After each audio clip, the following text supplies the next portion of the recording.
these on. Um, my name's Rod Lacey. I'm the founder and CEO of Sunstone HR Consulting. And this is kind of a passion project for us. It's not about revenues. It's not about exposure. It literally is about development. And then we think development is so important. We know how busy you are. And so the fact that you're making time in your schedule shows that you are committed to yourself. And that's huge for us. Mahatma Gandhi once said, live as if you were to die tomorrow, learn as if you were to live forever. So just being here shows your commitment to your success. These webinars are designed and have been launched to serve a purpose that exists in every organization. In fact, it probably exists in each of us. I've always believed that professional growth is not optional. It's a responsibility of everybody who leads others. So again, thank you for being with us today. A couple of quick housekeeping items. Please make sure that you're on mute. Uh, Background noise can be disruptive, although we can control mute. Just make sure you're on mute. If you have a question, throw something into the chat function. In fact, to get this going, will you please just put your name and where you're dialing in from in the chat so we can get to know each other just a little bit? But that's where your comments during this session will go, is in chat.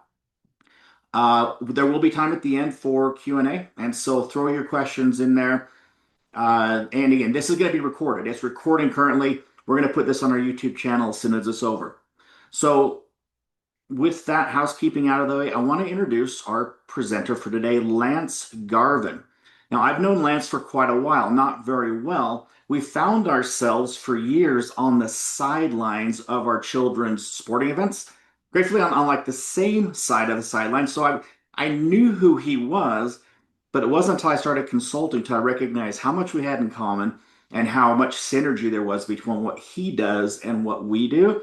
So since then, we played golf. We've made a few connections. We met at the local gas station and had big sodas, just to brainstorm and explore partnership ideas. So it's been great to get to know him better. You're going to enjoy your presentation today. So let me tell you a little bit about Lance.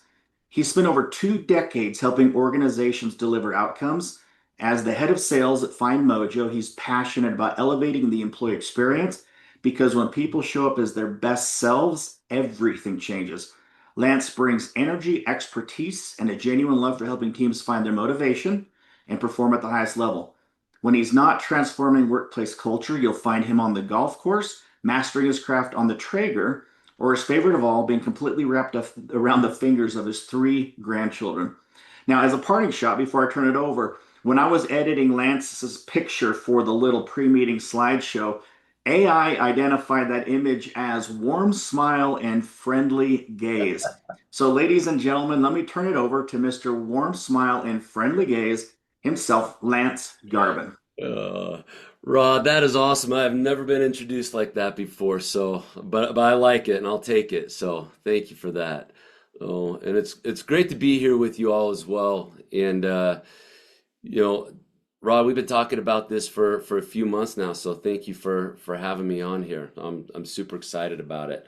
Let me jump over to my slides here and let's share this. And tell me if everybody can see that okay. All right, awesome. Okay, well, great. Well, yeah, well, thank you so much for the warm intro and for again inviting me to be on this. I'm excited to be here, and I see some familiar names on here, and I appreciate that support too. That means the world to me. So, thank you to those people who are here. They know exactly who they are. So, thank you for that. And thank you to everybody else as well that I'm meeting for the first time today and becoming familiar with you. I know we're all busy and there's so many things we can all be doing with our time. So it's not lost on me that you chose to be here spending the next little bit with us. And like Rod said, helping people find their mojo, of course, is one of my favorite topics. Right now we're in the first workday of March of this year, and you're probably you're probably part of one of two groups. One saying that, oh my gosh, where did the last 60 days go? We're already in the last month of the first calendar quarter. Can't believe we're here already. Or you might be in the other group of it's been amazing, an amazing 60 days, and we're ready to keep building on the momentum that we've built so far, and let's keep this going. So regardless of which group you're in the right place. So let's talk about today's agenda really quick. We'll just go over this briefly. Uh, First, we're going to talk about today's work environment and why it's the toughest that it's ever been. We're going to talk about individual mojo and what that means. We're going to talk about team mojo. And then we'll wrap up, and I've got a couple of things to provide everybody that's here and provide a little bit more value as well. So let's start with some kind of sobering statistics just to show you exactly how important this topic is that we're discussing today. So 8 million fewer actively engaged U.S. workers are present in the workforce since the pandemic. Just to give you an idea, that's the equivalent of the entire state of Washington not being engaged in work anymore. That's a lot of people. Only 27%, less than a third of managers are engaged globally. And on a side note, only 18% of individual contributors globally are engaged. So take that down even less. 34% of US workers are experiencing quiet cracking. Now, that's not quiet quitting. Everybody, I think, is pretty familiar with that term, but who here has heard of quiet cracking? Chime in the chat and let me know if this is a familiar term or if it's the first time you're hearing it.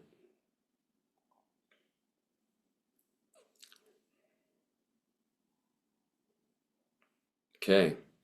Stephanie says first that she's heard of it. And it is a newer term. It's yeah, Cheryl, thanks for that. Okay, so quiet cracking, you look it up and it talks about employees who are burning out and quietly struggling to keep up with the job demands and yet stay there because of economic hardships and insecurity. So it's different than the deliberate quiet quitting that's out there as well. So it's just one more aspect of it. Another statistic, 50% of employees are looking for a new job. So half of your workforce is looking, or at least bare minimum has an eye out for their next thing. Were you aware of this, or is this new as well? It's kind of a jaw-dropping statistic. Another one, 17% of global employees are actively disengaged. And just to give you a picture of what this means, if your workforce is on a boat, for example, your actively engaged people are at the front of the boat. They're the ones giving it. They're all doing everything they can to make the boat go. These 17% that I'm talking about are at the back of your boat, drilling metaphorical holes in your boat, trying to sink the organization. They are active about being disengaged. That's that group of people. 76%, over 3/4 of your employees have experienced burnout. 52% of US workers are worried about the impact of AI. Is that a hot topic in this group? I know it is. It's a hot topic for everybody. And quite frankly, I'm surprised that 52% is the number. I would think it would be higher, but that's what the numbers are showing. And Rod, as a side note, feel free to interject any questions or comments that come up that you'd like to share as well as we go through the presentation today. Then lastly, here's one for this particular group. 65% of HR professionals plan to leave their current roles within the next 12 months, according to People Management. So all these, and there are more stats out there combined, it's no wonder that people are trying to find their mojo, and there are a lot of challenges in the workplace as we go through the current work environment. So, and I would say more challenges today than we've ever had before. So let's get into individual mojo, right? With that fun trip to data land, let's get into more of something fun and how we can all make a dent in our little part of the universe with this. So we define mojo as referring to the confidence, enthusiasm, and positive energy an employee brings to their work, enabling them to perform at a high level, inspire others, and consistently achieve strong results. So in other words, it's the intangible spark that fuels people's productivity and success. And this is our model for helping people find their mojo. We call it the employee engagement solved model. And just briefly, discover is the first one in the process. This is where we learn what truly motivates us. The next one is sculpt. This is about how we implement and align our motivators and our drivers to help us do more of things that we love. Develop is where we learn and grow, and it's based on what actually gets us excited about the work that we're doing. And then lastly, aspire. How do we build resilience, hold aspirational conversations, tailor recognition, and a lot more. So let's talk about discover, and we'll touch on a couple of these today during the time that we have. And I'd like to start with a little movie clip from the 90s movie Office Space. Who here has seen Office Space? Chime in the chat. I'd love to know that. It's a bit of a cult classic. As some of you know, it's funny, it's a little bit painful. It demonstrates a lot of things that frustrate employees. And in this particular clip, software engineer Peter Gibbons meets with two consultants, both named Bob. They discuss how he spends his time at work. Peter's an open book, and his honesty actually stuns the Bobs. And let's take a look at this. Okay, it looks like we've got some people who have seen it. This is awesome. Much better. Looks like a Peter Gibbons. Oh, there you are. We're just talking about you. You must be Peter Gibbons.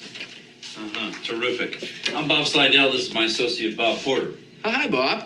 Bob? Pretty much go ahead and grab a seat and join us for a minute or two. You see, what we're actually trying to do here is we're trying to get a feel for how people spend their day at work.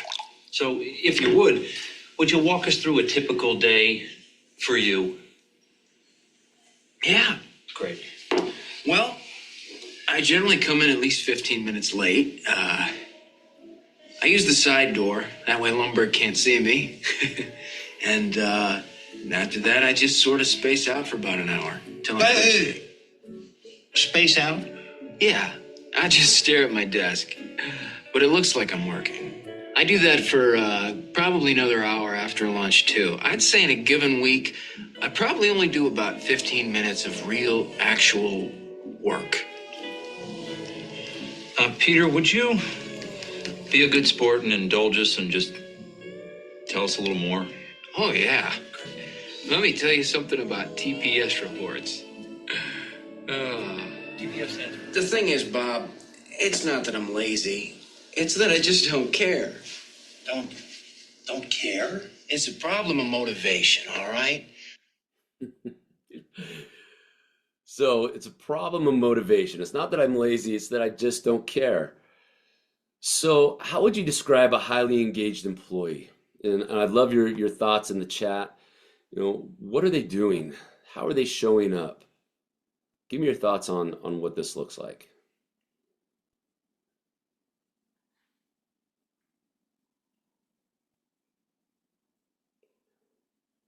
And you might picture somebody that fits that bill in your mind.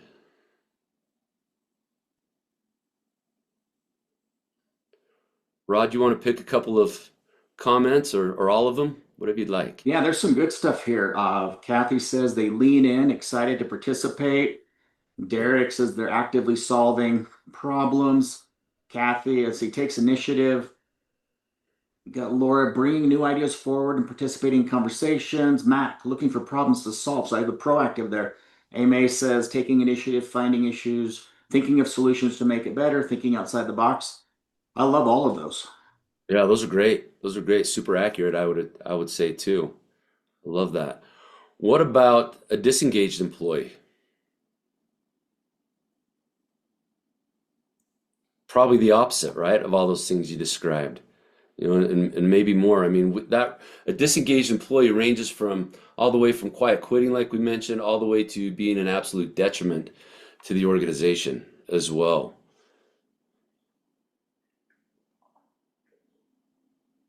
Yeah.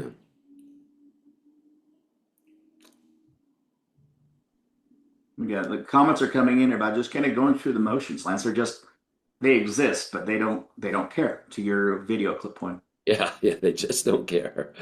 Oh, Well, good. Well, let me share a story with you. A couple years back, we were visiting the campus of one of our clients, and the CEO was giving us a tour.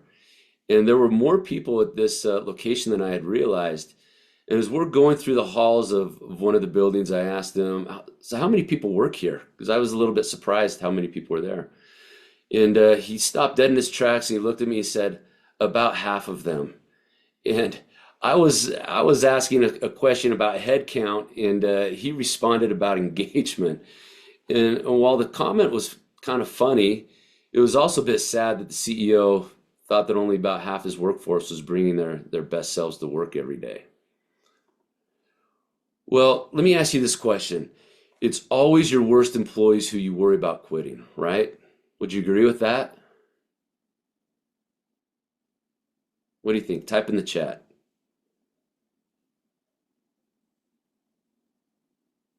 I'm guessing that people are saying no. Yeah. So here's where we're at. How many of you have seen this guy at work before? Maybe not this particular guy, but the person that he who he represents. Um, I remember at a place that I used to work, there was one guy, every time you walked by his office, he was like this. And what that meant was he was there just enjoying with his head on his hand an episode of Scrubs. That's what he was watching. And the guy lasted there forever. I couldn't believe it. But anyway, it's your good employees who you have to worry about leaving. Your underperformers will stay there as long as you let them. Your good ones leave, and they don't leave because they're not good at what they do. And I want to repeat that. They don't leave because they're not good at what they do. They're usually the best. They leave because they're not excited about what they're doing. They're disengaged. They're not finding fulfillment for whatever reason. And so those are the people that you have to worry about leaving, and make sure that you really find ways to tap into these intrinsic motivators, these drivers. Hey, Um, Lance, we got a great comment from Mac here that says, yeah. when you lose the worst, it disrupts, but losing the best weakens the organization. Oh man, yeah, you nailed it, Mac. That's exactly right. I love that comment. Yep, it's tough. I mean, and you know what? You can think of your organization right now probably that, man, okay, if this person left, that would leave a hole. That would be tough. It would weaken the organization, just like you said, Mac. So thanks for that comment. So let's talk about how do we understand what actually motivates us. A lot of people can guess, and I'll talk about that here in a minute. But most of us don't really know, and we might be able to guess one or two surface level. But we started out by really trying to understand three questions. What's most important right now? What factors increase and decrease motivation? And what makes a person want to quit their job? And we figured with this hypothesis that if we could figure out the answers to these questions, we could really make a difference in this engagement game. So I want to introduce you to the research team. Um, Dr. Gene Greaves, Dr. Travis Bradbury, Chester Elton, and Adrian Gostick headed up this team. And with their group of psychologists, organizational psychologists, and psychometricians. These are individuals that have PhDs. They're New York Times best-selling authors. You may be familiar with a few of their works, such as The Carrot Principle by Chester and Adrian, or Emotional Intelligence 2.0 by Gene and Travis.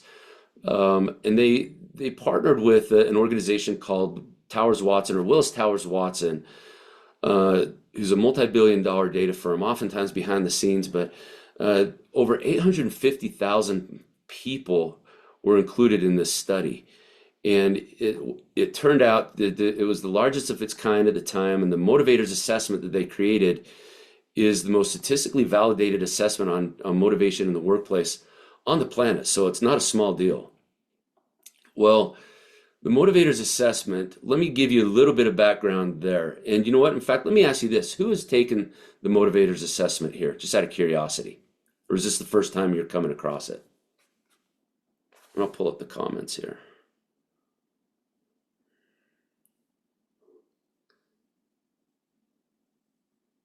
Okay, so a mixture of the group. That's great. I love that.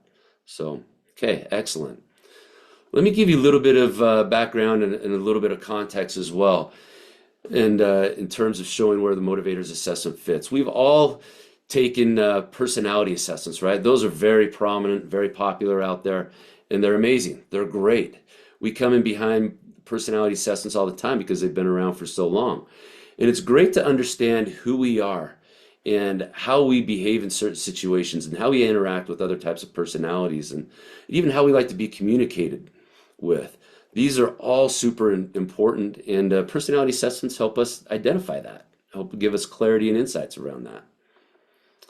Strengths assessments. You've probably all taken a strengths assessment as well, and it's great to understand what we do well, what we're good at, what skills we bring to the table.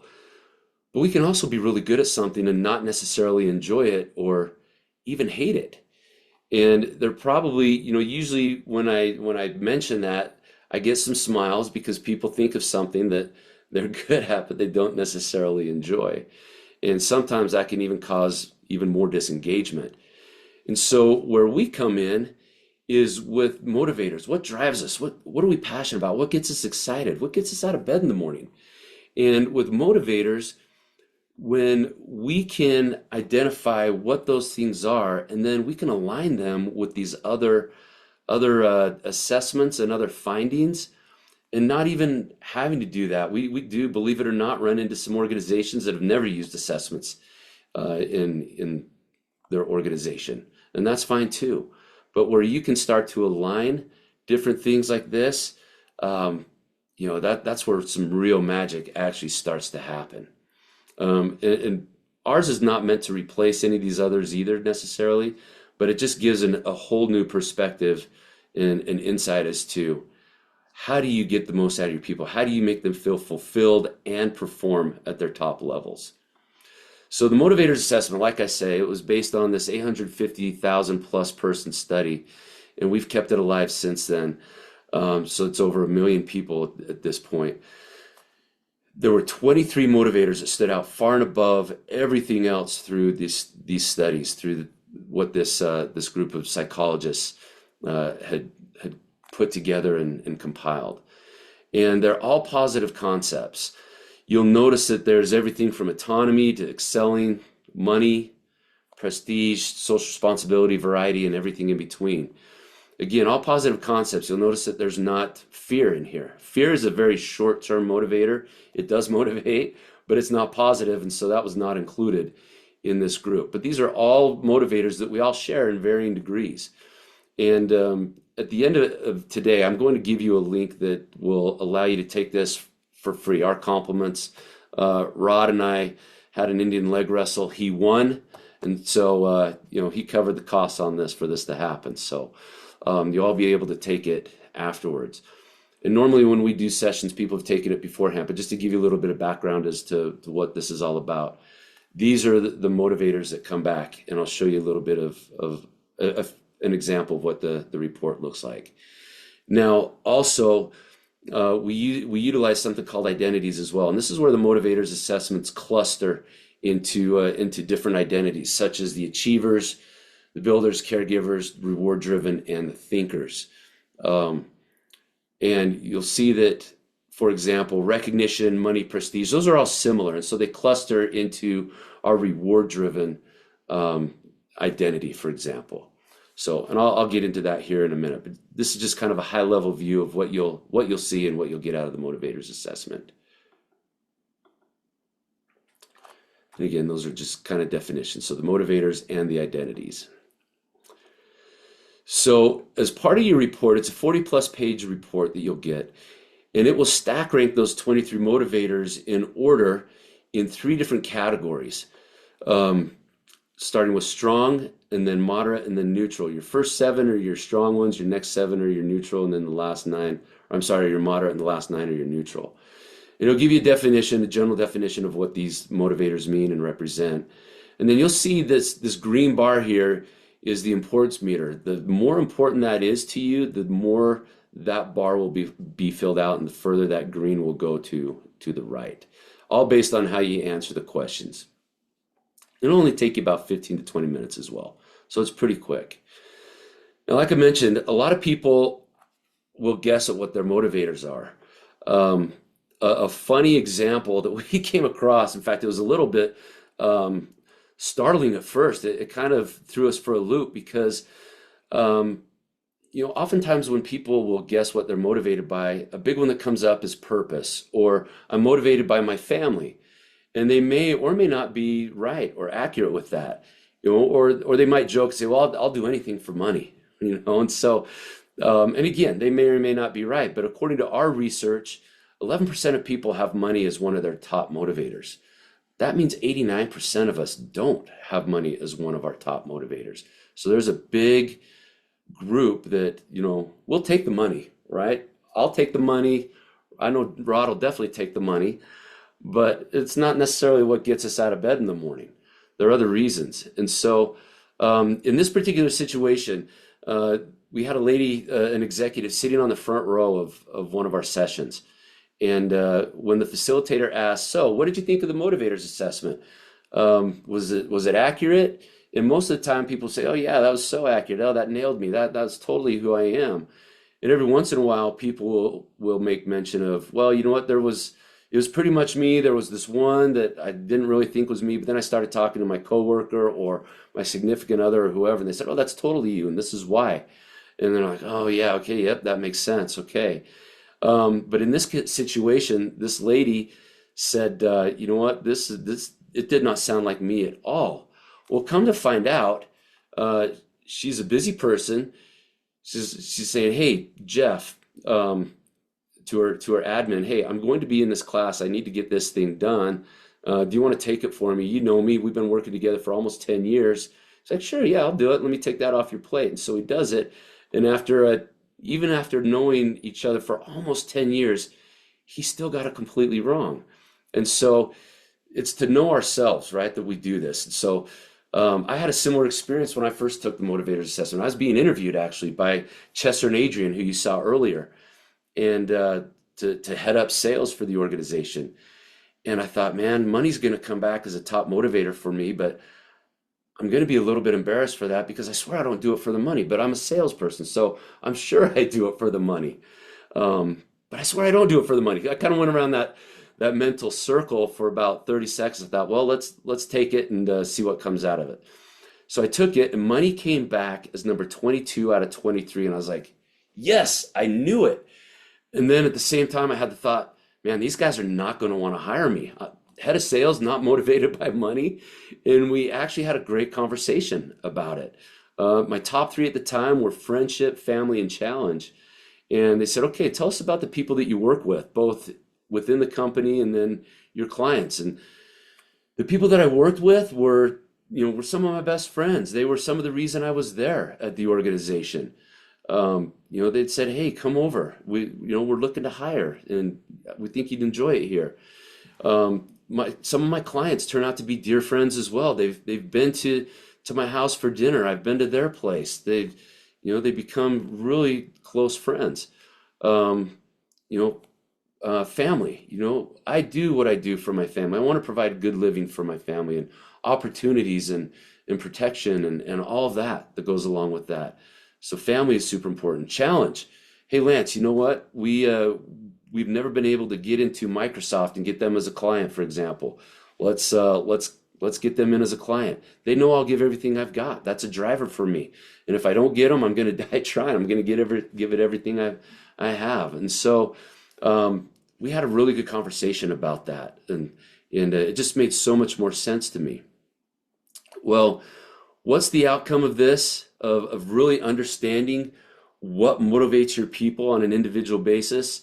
If you understand your people, and compensation is where it needs to be, which doesn't have to be exorbitant. I mean, I just explained how money is not a top motivator for most people. It needs to be at a certain level, but most people have that to where it's competitive and it needs to be. The people that work for you and work with you, they will give you everything that they have. They'll tap into that discretionary effort. And they'll stay with you a long time, maybe even indefinitely. And that's one of the outcomes of really understanding somebody's motivators and tying that into the work that they do. It's similar to I don't know if who here watches the show Suits, but Louis Litt, when I think it was when he got promoted to partner, and he comes in, he comes off the elevator. Do you remember this? And you've got Disco Inferno playing, and does anybody remember this? Oh, you know what? I'm just gonna play it for you. How about we do that?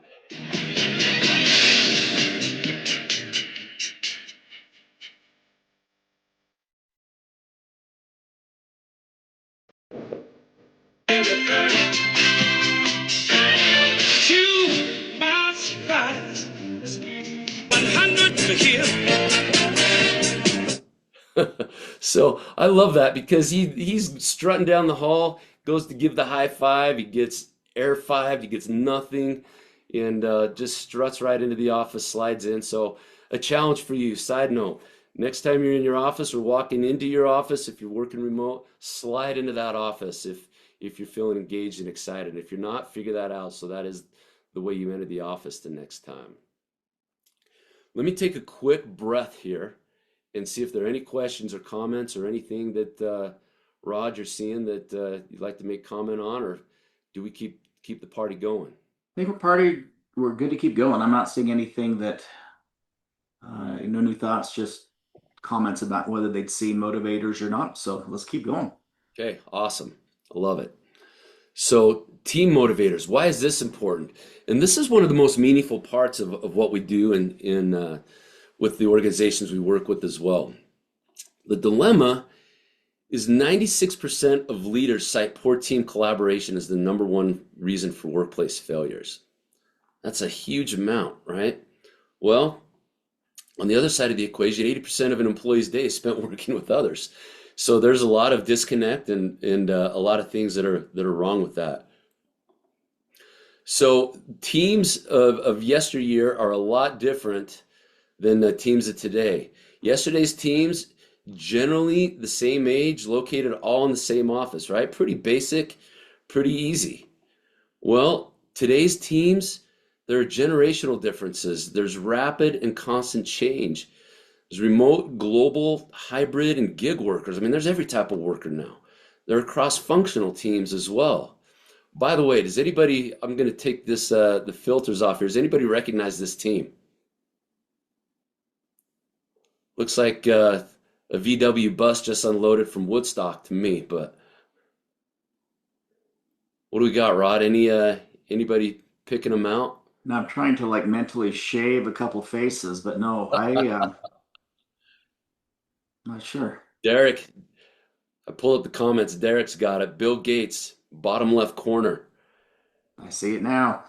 Paul Allen on the right, the late Paul Allen. This is Microsoft's early founders. Most of these people are millionaires or billionaires as well. So it's funny to see them, right? And a lot different than what we look like today. Today's teams are different and complex. There's no question.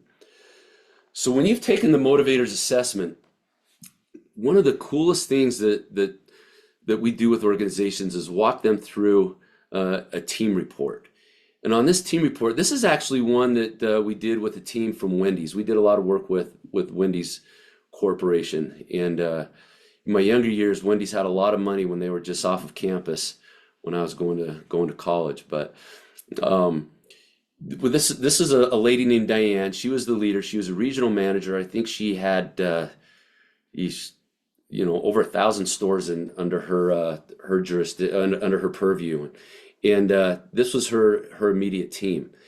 And one of the things that we look at when we start working with organizations is some team diversity of motivators, right? What's different? Where do we bring different points of view and different perspectives and approaches?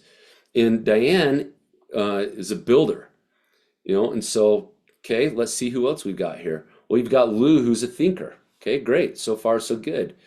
We've got Kay, who's a caregiver, based on their motivators in the order that they are stack ranked in. And then we've got Nate as an achiever. And the interesting thing here is you can see the lines 1 and 2. In the assessment, we're a blend of identities. We're not just strictly an achiever or a caregiver or or a builder, but we're a blend of these as well. And it gets into that more in your report that you'll receive. So we get into identities like that and that diversity to see really, okay, who do we have on the team and where can we get different perspectives? But then one of the great things that we look at as well are where are their team synergies? Well, wow, you look at Diane's team and learning is a top motivator for everybody on this team. It's one of their strong ones. So Diane, interestingly enough, where does hers fall? Number 21 out of 23. It's low. It's down there. It's not something that's very motivating at all to her. She's been in the industry and in her position for quite some time, and she feels like she has a good grasp on everything going on. But she's got a team that's, mostly younger, and they get excited about learning. They want to learn new things. So Diane, as a manager, now understands that, hey, as the leader of this particular team, how do I bring in more learning opportunities for the team to help keep them engaged and excited about the work that they're doing? It gives her an insight. This is what we call a synergy within the organization. Now, where are their uniquenesses? One of the phrases that we use all the time is something called manage to the one, right? One size fits all is old school. That's a thing of the past. The new way to do it is understand your people individually and manage to the one.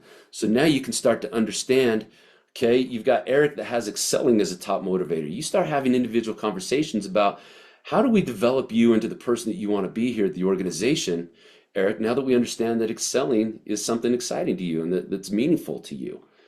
Same thing with Lou and creativity. You've got Crystal with fun. Okay, that's important to Crystal, that fun is showing up in the work that she does. Empathy and social responsibility for Kay, and ownership for Nate. So you get the picture on that. So you start having these individual conversations with everybody. Another piece of that is potential cautions. Where are people different? This was a super interesting occurrence that happened. When we first started working with Diane and her team, she had pressure as a top motivator. And she loved to get out of bed in the morning and eat pressure for breakfast. I mean, she shined the brightest when the lights were shining on her and there was a tight deadline. Well, she would recruit in Nate, who would hit it out of the park for her every time. Well, what she didn't know was that Nate, after just crushing the assignments that she gave him, he was about ready to go home for the day and quit on her. And you can see here that pressure is a number 23 out of 23. And I can relate. Pressure is a bottom motivator for me as well. It's rotated between 22 and 23 every single time I've taken the assessment. Well, he was on the verge of leaving the team. He was actually interviewing inside and outside of Wendy's. And with his permission, we were able to bring them together and have some open dialogue and really fix this problem. Well, what do you know? Lou, guess who has pressure as one of his top motivators? Lou does. So they were able to do some reconfiguring and reassigning, what we call add, alter, and transfer of assignments, not as a penalty per se, but more even as a reward. Lou loves pressure. He thrives on it. Great. Let's give him some more. Let's give him as much as he wants and as much as he can handle. And so it's super meaningful. This part, like I say, is one of the most meaningful parts, if not the most meaningful parts that we work with teams. Well, let me wrap up here by just sharing a story of what happens when your people are engaged and excited and energized about the work that they're doing. This is a story about a man named Freddie Wazorek, and he was a part-time security guard at Walt Disney Resort in Florida. He was a retired German military officer, and he and his wife had moved to Florida after he retired. And after a few months of the retired life and waking up and asking his wife what's for breakfast and flipping through the TV as he describes it, his wife kindly suggested and lovingly suggested that he get something to do outside of the house for a little bit before they get divorced. So she was joking, obviously, about the divorce part, but he needed something. He was unhappy. So he became a part-time security guard at Walt Disney World. And it's an important job, obviously, but not too high up on the organizational chart. Well, every day you watch children come in, excitedly run up to Mickey, Goofy, princesses, whoever they could, and collect autographs. Um, Freddie is a builder, and he was always looking for ways to lift others and make other people feel good. In fact, when people would come through the security line just to make the little kids feel at ease, he would mention that, hey, I'm looking for red apples that the Wicked Witch in what was it in Sleeping Beauty? Is that what it was? Or Snow White is Snow White. I'm looking for the red apples in Snow White. When he'd search through the bags, and he'd always get a smile from him. And anyhow, he decided one day he would flip the script. He purchased his own autograph book and started asking these kids who were dressed up like Disney princesses and characters for their autographs. And these kids couldn't believe it. They would think to themselves, he thinks I'm a real princess. I can't believe this. Or these little boys in pirate suits, he thinks I'm a real pirate. And anyway, it was amazing. And he said these kids' faces would brighten up, they would smile bigger, and they would skip off after signing his book. And during his 4.5 years there, he collected over 1,400 signatures. And his security guard colleagues started doing the same as well. He actually learned how to say "Have a magical day" in 15 different languages. He was on the Today Show. He was spotlighted there. But it was amazing. And this was one person who had a big influence with no real title. You know, he was part-time, but he was engaged and he was excited. He made the experience so much better for everybody that would show up that he came across at the park. So when you're able to make people feel like this, you can change the world.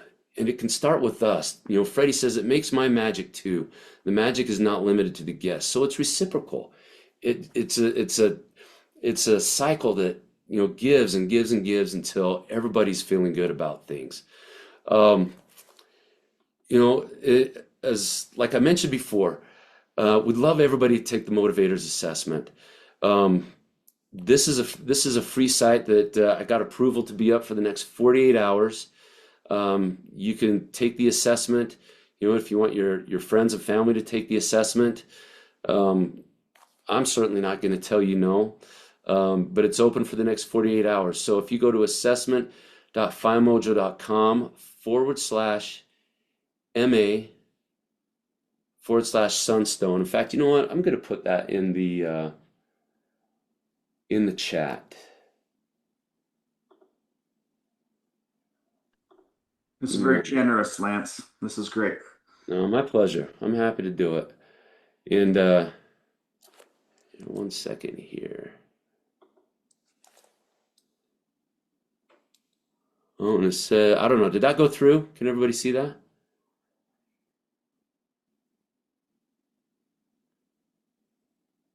Did that? Okay, great. So if you click on that, it'll take you, it'll bypass the payment page, and yeah, you can take the assessment.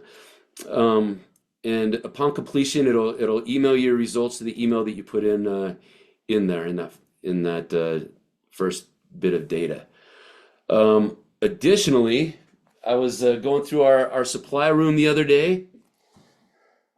I stole a hoodie. So don't tell on me, but if you want a hoodie, you know what, Rod? I'll let you pick somebody out who you want to win the hoodie. And you can even pick it out after this if you want to, but he can contact you, or I will. Happy to do that, whatever. Just get us your mailing address and we'll send it. Now, you do have to be in the lower 48 to be eligible. So, but other than that, I got a hoodie if you'd like that as well. They're all, the ones we have are all in XL, so might be a good nightgown for some of you. I don't know, but happy to give that out too. But anyway, I'm going to stay on for a couple minutes here if you have any questions or there's anything I can do for you. But thanks again for being so engaged. Thanks for being here and spending your time. I know that you know, there's lots going on these days, so thank you for spending the time with us, and hope everybody has an amazing day. And thanks, Rod. Yeah. Any questions before we turn everybody loose? I'm watching the chat, a lot of gratitude, and I think our numbers are dwindling. So with that, let's call it. Lance, thank you so much for the presentation. Appreciate the insights. I look forward to hearing how these assessments went for Yeah, me everyone who too. participated. Yeah, awesome. Okay, thanks everybody. We'll call it for today. We'll see you next month. We've got Jason Carson presenting next month on performance management for real humans. So we'll see everybody there. Thanks, Have a everyone. great week. Lance, did you say Yes. you were going to stick around for a moment? I had one question. Yeah, absolutely. You mentioned quiet cracking and in the early part, Yeah. and you defined it to us, and I was fine with that. I had one question. Are those people seeking to stay? Are like the quiet quitting people are trying to be out? Are the quiet cracking people looking to, obviously they're just head above water right now, but are they looking to stay, be good and happy in the role they're in? I love the question. What we've seen is it varies across the board. I mean, some people stay because they don't want to look. They want to try to figure things out. They want to be there. Um, they like certain things about the company.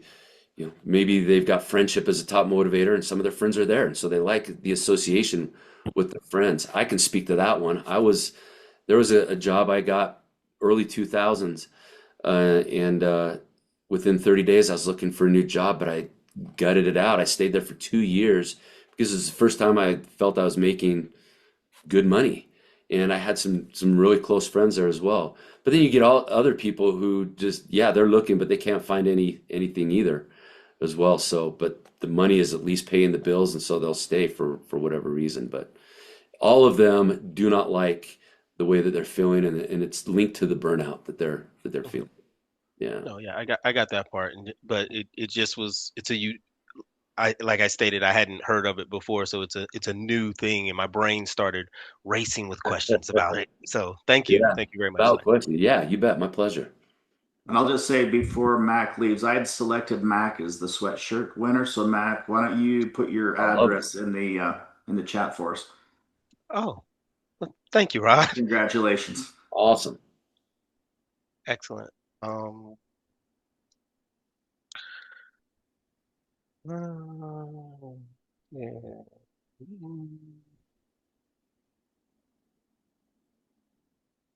Sorry, typing. You're It's good. always weird typing your own address. You're like, it's this. Any other questions for Lance?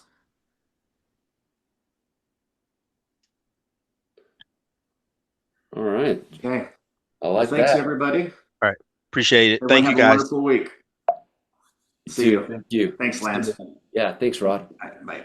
Bye.